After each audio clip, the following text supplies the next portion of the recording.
What a nice group. What is that noise? I hear the noise of a crane or something. I love that noise. That means money. You hear that? It just started when I started speaking, so I guess they probably don't want to hear. So tonight we have a very special group of people. It's called farmers and ranchers and the people that I love. I love you all.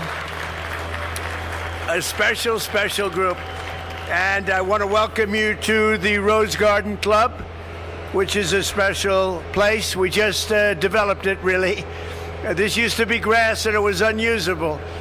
And I have my friend over there. Did I do a good job in the office with you today? Did I make you satisfied?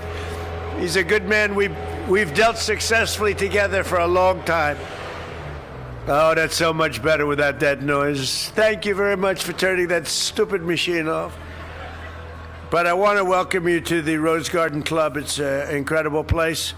And this used to be grass, beautiful grass, but it was useless. You couldn't stand it. It was always wet. You know, this used to be a wetland, and the grass was wet. If it rained 7 days before, the grass was soaking wet.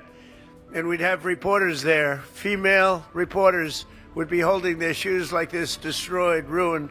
Men, too. So we finally, after about 150 years, we decided to do something about it. And we put a beautiful stone that matches the White House, and people are loving this whole experience. We never had experience like this. We never had tables. We couldn't do anything. We never had press conference. Now we use it for pretty much everything. It's one of the most active places in the White House, and we're delighted to be joined by some of the hardest working, most dedicated patriots in our country. That's called the American farmers. We have great, incredible people. And I love you for a different reason. I think I get about 98% of your vote. At least. We're trying to figure out who the other 2% were. But the country was founded by farmers. 250 years later, you are the growers, the ranchers, the agricultural producers, and you feed the nation, and you power the entire world. And tonight I want to just say thank you, and that's why you're here. You're at this very incredible place called the White House, and really, I have a great respect for you people. You built America. You really did. You feed it, and you built it, and you're unbelievable people, and thank you very much. Earlier today in the Oval Office, it was my honor to sign an executive order directing federal agencies to accelerate agricultural innovations that give farmers and ranchers the necessary resources to ensure American crops are the healthiest and the most abundant and the most affordable. And we're always working for the farmer. We want to make it better and easier for you, a lot easier for you. We're pleased to be joined tonight by Secretary of Agriculture, Brooke Rollins, and Brooke is a friend of mine. And we talk all the time about affordability because when we came in, prices were through the roof, and you see they're coming down very fast, Brooke. Good job. You know, eggs, I think, were 4 times higher than they are right now. And it was my first day in office, and we had a news conference, and the fake news, which is around here someplace, there they are. They're always around someplace, unfortunately. But the fake news said, eggs, why are they so high? I said, what do you mean? Explain to me what's going on with eggs. They're 4 times. They were so high, like at a record high. Now, I was only there for 1 day. And I said, I've only been here for 1 day. Give me a break. And now Brooke went, we worked very hard on it. And they're actually at a very low price right now. So it's really great. People are eating a lot of eggs. But Brooke Rollins has done a fantastic job. We have our Secretary of the Treasury, Scott Bessent. He's central casting. I say, he's totally central casting, right? He's a great guy. He's done a good job. How's our economy doing, Scott? Pretty good, huh? Right through the roof. It's potentially, I think we have almost $19 trillion being invested. As an example, Sleepy Joe Biden, his administration, you know what it had? Less than $1 trillion for 4 years investment in the country. We have $19.2 trillion for 12 months. It's a big difference, and you see that all the factories being built all over the country. You will never have seen this, and you may never see it again. I don't think anybody's ever seen anything like it. We have our Secretary of the Interior, Doug Burgum, who's another star. He's a big star. He's helping me with all the fountains and all the statues all over Washington, and they're really looking good. We caught some people vandalizing our beautiful reflecting pool. We have the reflecting pool. They took a cutter, a box cutter or something very sharp. And can you imagine, where did these people come up with this? And they threw a little fertilizer in the water, which is not good. Fertilizer doesn't go well with water. Clear, beautiful water, it doesn't work well. But they caught him. They actually caught him, and those guys have some problems ahead of them. But they did some damage, but it looks beautiful. I just looked at it, Doug, and it looks beautiful, and they're going to fix it. They cut the bottom with a knife and pulled it and tried to do it as much damage as possible. These are sick people, but none of them are in the farming community. You're lucky. If you did have, you wouldn't put up with them very long, I don't think. But Secretary of Health and Human Services, and most people don't know this man. He's a very high-quality person. He's very brilliant, very difficult. Sometimes he gets a little difficult to handle, but he's just a man that nobody knows, Robert F. Kennedy Jr. Nobody has any idea who he is. Nobody has any idea. And he's very popular. He's very popular. He just wants people to be healthy, and he loves the farmers, Bobby, right? He loves the farmers.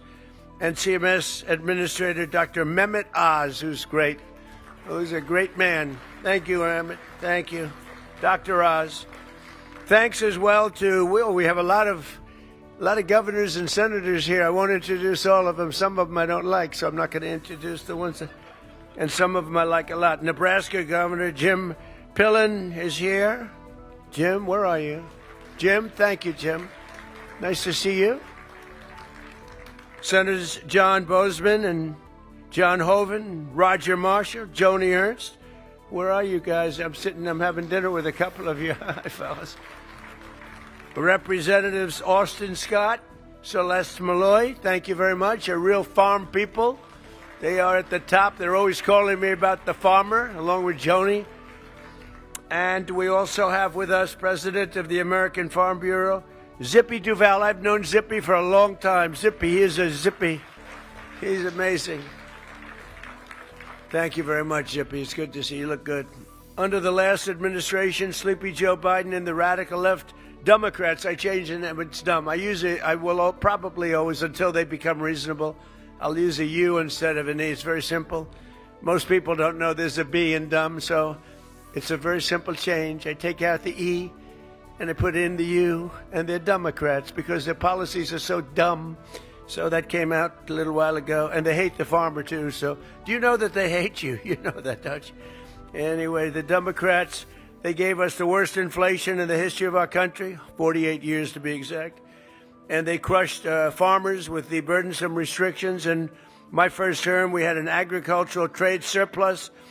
Biden took that surplus and turned it into a $50 billion agricultural trade deficit. We had a big surplus with the farmer, and he took it in. I couldn't believe it. I was watching it happen with the rigged election, and he turned it into a $50 billion trade deficit. We had a deficit in agriculture, the worst we've ever had under Biden. He failed to negotiate a single trade deal on your behalf during a 4-year period. That's because he had no idea where the hell he was. And in his last year, farm bankruptcy rose to the highest levels ever, more than 55% up. One of the things I did for the farmers, I don't know if we get to it, but in the great big beautiful bill, so many farmers, they love their children and they want to leave their farm to the children, and the children love the farm, and they don't want to move into the big city because they're very smart.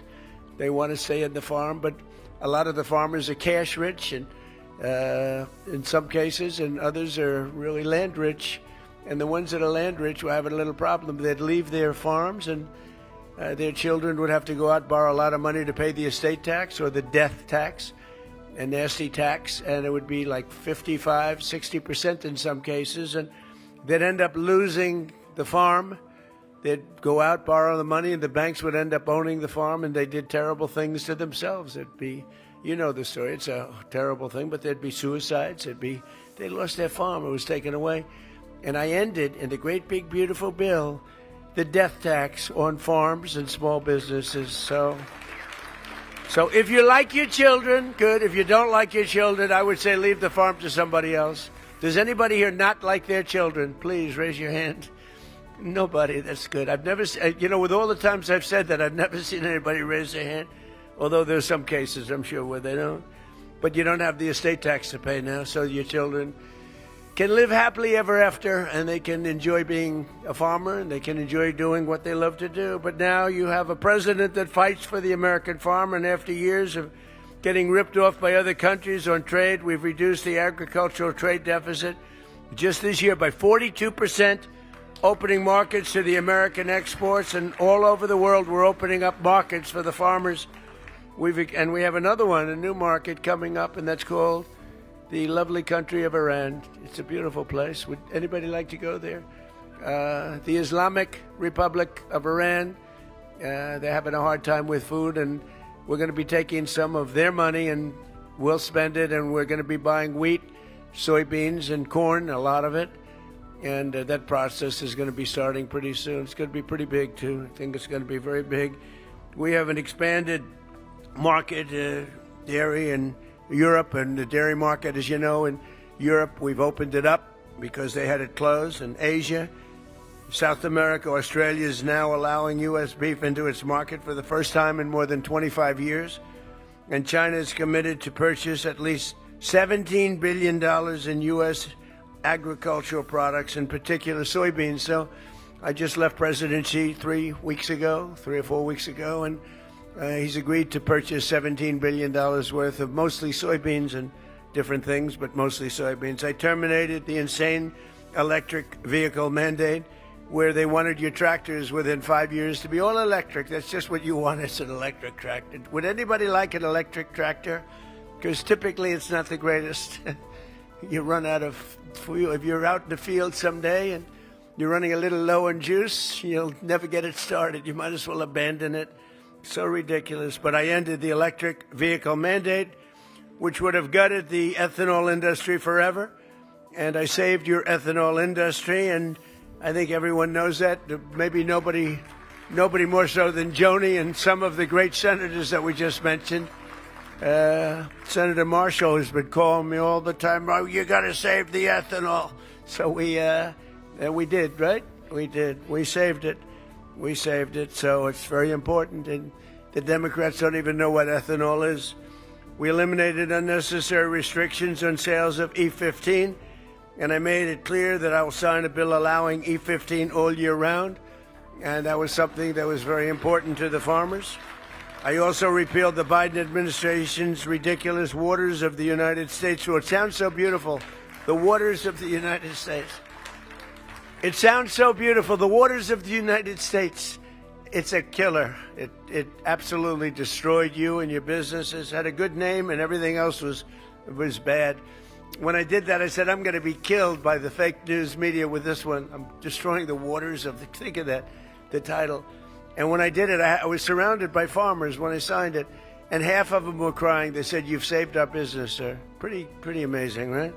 We passed the largest tax cuts in American history and made the small business tax deduction permanent, benefiting 98% of farmers and ranchers to help keep your family farms in good shape. But it was a fantastic thing that we did for the farmer. I took a lot of heat because sometimes there is a group of people that are the exact opposite of the farmers, and what's good for the farmers is not good for them. But I am pro-farmer. I will tell you right now, I am pro-farmer. And yesterday we also called on Congress to pass a supplemental funding bill that will provide $11 billion in relief towards specialty crops and helping our great agricultural producers rebound from the losses that they had due to the Biden administration's horrible rules and regulations. So we're going to be getting an $11 billion payment in relief to our farmers. And Brooke, you'll distribute that money, hopefully equitably. You'll do it equitably, and you'll do a great job with it. I just want to tell you, you're special people, and you have been right from the beginning. From the day I ran, for some reason you like me. I came from the city slicker, and from the day I ran, you liked me, and from the day I ran, I liked you. And we won Iowa, and we won Nebraska. We won everything. We won everything there is to win having to do with the farms. And now I think we're more popular than ever before. And you have an interesting industry because you go up and down. It's, like a little bit of a yo-yo. But if you remember, last time I got you $28 billion because you were taken advantage of by a lot of countries, including China. And I took $28 billion out of the tariffs, and I made you all whole, beyond whole, I think, but we made you whole. And now even just in talking here, we're doing the $11 billion relief to help you get through a pretty difficult period of time. We're never going to let you down. We're never letting the farmer down. We let the farmer down, we're letting our country down, and we're doing great. Just so you understand that 2 years ago, we had a dead country. We were a dead country. We were a laughing stock all over the world. We had a man that couldn't walk down those 2 steps. We had a man that couldn't sign a document. He had to use an auto pen. You saw the auto pen over there? He was an auto pen. We call him the auto pen president. And think of it, like 96% of the things he signed, he couldn't sign his name. What happened was a rigged election. But think of it, 2 years ago, we were a country that was laughed at all over the world. The king of Saudi Arabia said to me, Mr. President, a year ago, this was when I was with him a year ago, he said, a year ago you had a dead country. We never thought you'd come back. And now you have the hottest country anywhere in the world. We are the hottest country anywhere in the world. We have the strongest military. We took over Venezuela in less than 1 day.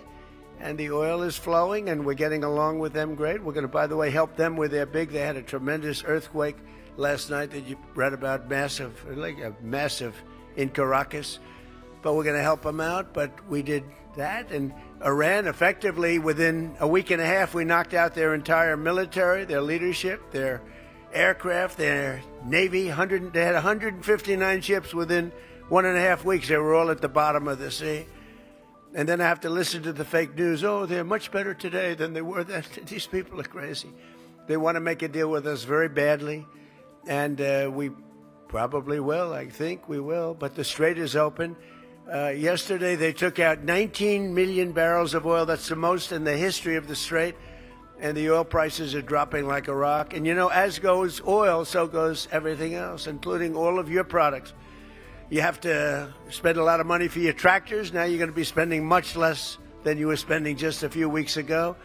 And, you know, with all of the, and Scott will tell you this, with all of the things you hear about, we had to go and make a U-turn. We had the best numbers we've ever had. And I called in Scott, I called in Howard, I called in a lot of the people standing right there. I called in our great Secretary of the Interior, Doug, and I said, here's the story. We just hit records. Our country is doing better than it's ever done. The stock market, we've had 73 all-time highs in less than a year and a half. Think of that, 73 days we hit highs. But we had just hit the highest we ever were. And that was 3 months ago, 3.5 months ago. And I said, well, here's the story. We're doing great, but now we're going to have to make a U-turn. We're going to have to journey down to the Islamic Republic of Iran. Because if we don't do it, they're going to have a nuclear weapon. And if they have a nuclear weapon, the world is in great danger. Israel is gone. The Middle East is gone. But the world is in great danger. And I said, we're going to journey down. We're going to do what we have to do. And we did. We knocked the hell out of them. And now we're negotiating from a position of pure strength. Pure strength. They know that. And the strait's already open. And we're setting records in the strait. But we had to do that. We cannot let Iran have a nuclear weapon. You want to see problems, right? You know that. You want to see problems? You give them a nuclear weapon. They'll use it within the first hour. And we're not going to let that happen. So we did that. They will not have a nuclear weapon. And they've agreed to that, 100% agreed to that. But very importantly, though, we have the hottest country right now anywhere in the world. We have the strongest military in the world. I rebuilt the military in my first term. We have the strongest military anywhere in the world. We have the hottest country anywhere in the world. We're doing things that nobody believed. We're building more factories now than at any time in the history of our country. We're leading China by a lot on the AI. It's an AI revolution. We have the car companies pouring back into our country because of tariffs, because they don't want to pay the tariffs. So they're moving in from Canada, from Mexico, from Germany, from Japan, from South Korea, from all over the world. They're coming in. But we're building more factories than at any time, and plants than at any time in the history of our country. And as far as I'm concerned, you are the people. You are the very special ones. You're the chosen ones. You're the farmers. And you're the ones that keep it all going. So I'm with you 1,000%, Brooke. Great job you're doing. If she doesn't do a great job, let me know. I will fire her immediately. Now, she's fantastic. And thank you very much. Have a great time. Turn on some music. Let's have a little music, right, for the farmers. Thank you very much, everybody. Thank you.